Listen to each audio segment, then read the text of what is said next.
I do want to be recorded for history's purposes before I know what was going to happen in regards to this if it goes through. Iran will immediately use the money that it's receiving in sanctions relief to begin to build up its conventional capabilities. It will establish the most dominant military power in the region outside of the United States, and it will raise the price of us operating in the region.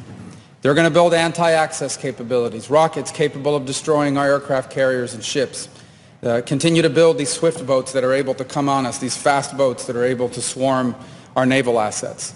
And they'll make it harder and harder for U.S. troops to be in the region. They'll also work with other terrorist groups in the region to target American servicemen and women. And they may or may not deny that they're involved, but they will target us and raise the price of our presence in the Middle East until they hope to completely pull us out of that region. They'll also continue to build long-range missiles, missiles capable of reaching the United States. Those are not affected by this deal, and they'll continue to build them as they've been doing. And then at some point in the near future, when the time is right, they will build a nuclear weapon. And they will do so because at that point they will know that they have become immune, that we will no longer be able to strike their nuclear program because the price of doing so will be too high. This is not just a work of imagination. It exists in the world today. It's called North Korea, where a lunatic possesses dozens of nuclear weapons and a long-range rocket that can already reach the United States. And we cannot do anything about it.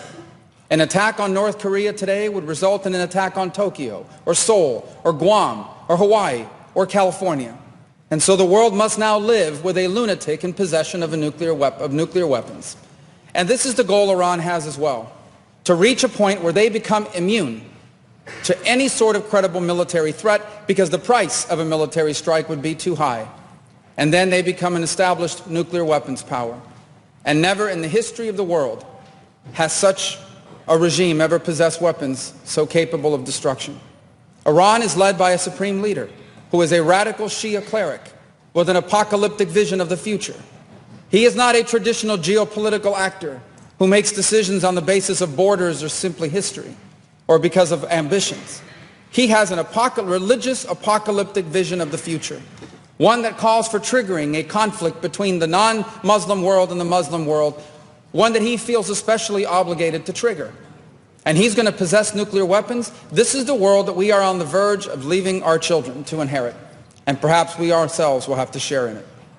And so I want to be recorded for history's purposes, if nothing else, to say that those of us who opposed this deal understood where it would lead.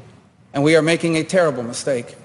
And I fear that a passage of this deal will make it even harder for us to prevent it. And I hope that there is still time to change our minds. But here's the good news. Iran may have a supreme leader, but America does not. In this nation, we have a republic, and soon we will have new leaders, perhaps in this chamber, but also in the executive branch. And I pray that on their first day in office, they will reverse this deal and reimpose the sanctions and back them up with a credible threat of military force, or history will condemn us for not doing what needed to be done at this critical moment in the world's history. I yield the floor.